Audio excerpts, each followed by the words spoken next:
Today I want to talk about some proven techniques to manage your anxiety right now. As a nurse, I think it's really important that we meet our needs, ourselves, and other people's needs. According to Maslow's hierarchy, like basically you meet them where they're at. So in Maslow's hierarchy, the bottom tier, it's a pyramid, and the bottom tier is basic needs. And once your basic needs are met, then you can move on in self-growth to the next level, all the way to self-actualization. But you can't actually reach self-actualization unless your basic needs are met, like safety, food, shelter, that type of stuff, and then it goes on a tier. So what I want to talk about today is proven anxiety tips, because we are living in a time right now where people are more anxious than ever. Things are constantly changing. A lot of people have fear and anxiety, and so I wanted to teach you some methods that I personally have used that have helped me. I have chronic anxiety and PTSD, and these help me on a daily basis. It's good to have different things in your toolbox to use, because sometimes there are things that won't work for you, whereas other things might be more useful. Something I do want to talk about is anxiety is not just in your head. You know, your body actually has physical chemical reactions that occur when you start to feel anxious. That's, you know, what many people talk about, the flight or fight or freeze syndrome. And your body releases what's called norepinephrine or adrenaline, and it gets your body ready to fight, flight, or freeze. So in this moment, it's hard to come down because you're like geared up, and your heart starts racing, your digestive system's no longer like digesting, your body's literally ready to run from whatever the danger is, or even freeze, or run or fight. Anyways, this can leave you feeling on edge. But the nice thing is your body does have a reset, so you can start to bring that anxiety down. And a lot of it is through your breath. When you're feeling super anxious, you might find yourself more on edge. You might find yourself yelling at people more. I want to provide you with evidence-based techniques that will help you to de-escalate yourself and find yourself in a calmer place. It can often feel like you don't have control, but you do have control, and I want to show you how. I do want to do a disclaimer. I'm a nurse. I'm not a doctor. I'm not a therapist. These are things that I have personally used, and there is evidence that it is helpful.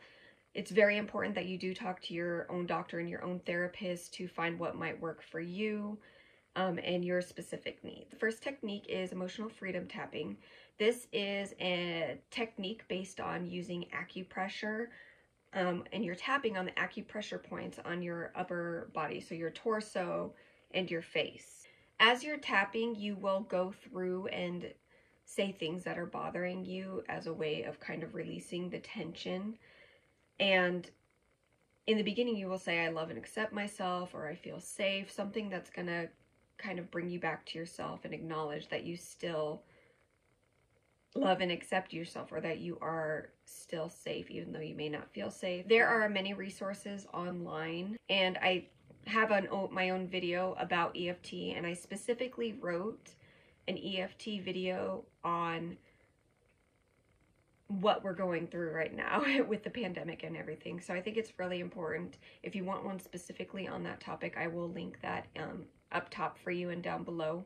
In order to do EFT, what you do is you start off on a scale of 1 to 10 and say what you're feeling like in the distress wise. So like 1 to 10, I feel a 9, anxious for what's going on in the world. And then you'll start tapping. There's various points. There's the karate chop point, or also called the side of the hand, side of the eye, under the eye, nose, under the nose, chin, collarbone point, and head.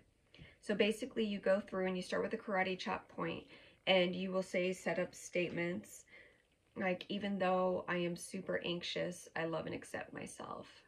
Even though I'm really scared, I love and accept myself. And then you start to go through all the other points. I'm not going to walk through the whole thing because this could be a really long video because it deserves its own. So please check out my video, or I will link down where I learned it through Tapping Solution. World Tapping, there's a World Tapping seminar that they usually do in like February and March. So I'll link down the Tapping Solution if you want to look into them. So basically you do the karate chop point, side of the eye, under the nose, chin, collarbone, under the arm, top of the head. And you go through all of this. Once you're done tapping through everything and saying what's bothering you and you get really specific about it, you'll start to feel a release. When you're done with the full tap, you will rate on a scale of 1 to 10 how you're feeling with that anxiety or that fear, that overwhelm, whatever it is you're tapping on. And if you're still feeling it, you can go through the tap again. I will have a blog post specifically outlining different studies on the various techniques that I'm talking about, so please check that out if you're interested in learning the science about each technique. Number 2 is get into your body and practice deep breathing. So what I mean by this is it's really important to notice where you start to feel anxiety. Everybody might feel it different. Sometimes your shoulders might become tense. Sometimes you might feel in your chest like a pressure, or your belly might be tight. Wherever you feel your anxiety, it's really important for you to note where that is. And something that I like to do is, because I'm super aware of when I become anxious now, is as soon as I start to feel the anxiety creep in, I will begin to deep breathe. And it's proven that deep breathing will actually tell your brain to calm down and start to send out the chemicals to calm yourself down.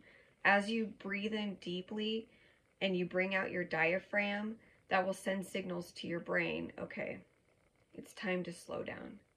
So you bring the deep breath in, expanding your belly all the way, and that will slow you down. But the key here is you need to notice when you are anxious. Sometimes it's very easy to become anxious and we automatically react, start yelling, just react in a fearful way.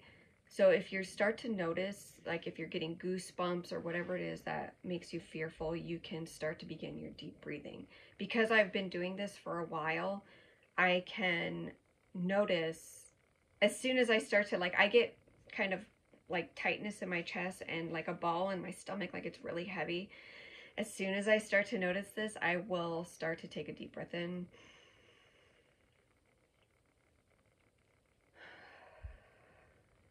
And breathe out.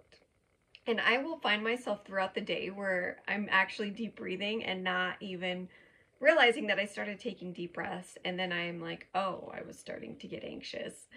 So it's really important that you start to notice this, and as you practice noticing where your anxiety is, taking the deep breaths in and releasing until the anxiety goes away is really helpful.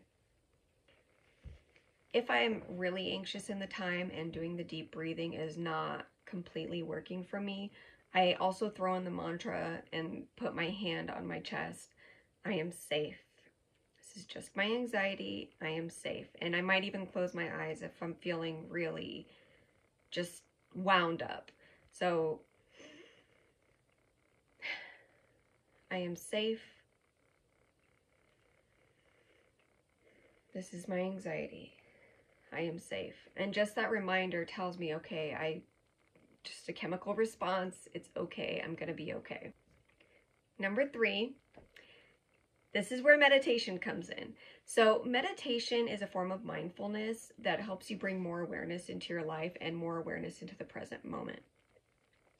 The more you practice meditation, the more you will actually start to become more aware in like your day-to-day life. You'll start to notice your actions more, and you'll begin to notice little things like maybe behaviors that you never noticed about yourself, because the meditation just for some reason calms your mind and your body and allows you to notice these things more often. And the more you meditate and the more you're in the present moment, the easier it will become to notice signals that your body is sending. A lot of people think that meditation is where you just sit down and you're like, which it can be, but that's not just what it is. Meditation is simply a mindfulness practice where you're focusing on one thing. So there's walking meditations where you can walk, like go for a walk and really just focus on the way walking feels and your sights and enjoying the walking process.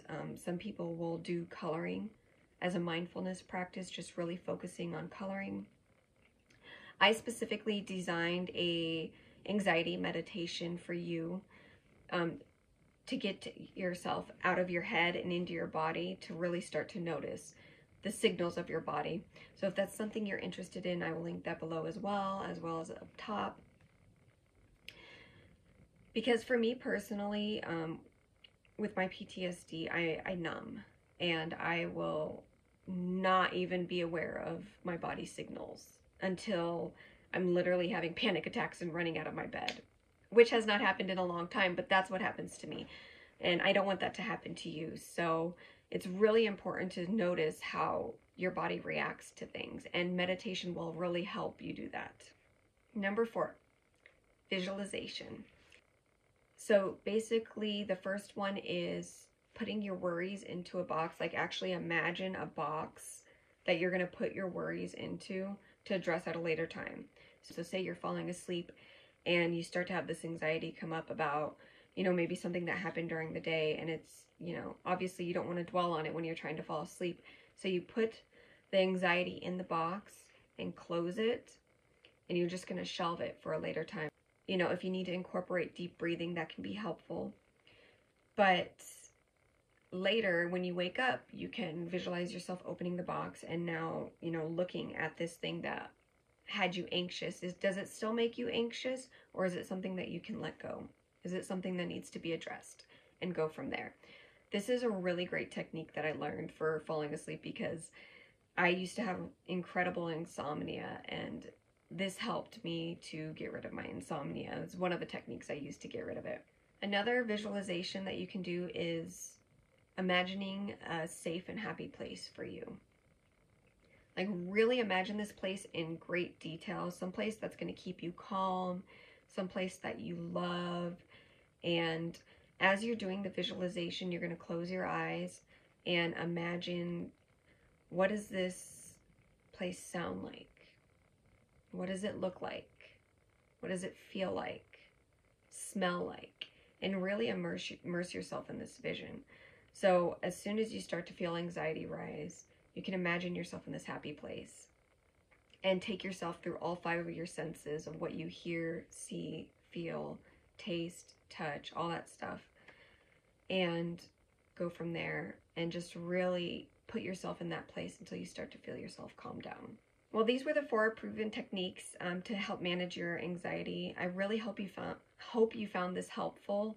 If you did, please leave a comment below. Let me know which one of these you've used before, which one might be new, and any anxiety techniques that you find helpful. I'm always looking for new things to teach other people and to use for myself, so please comment and let me know.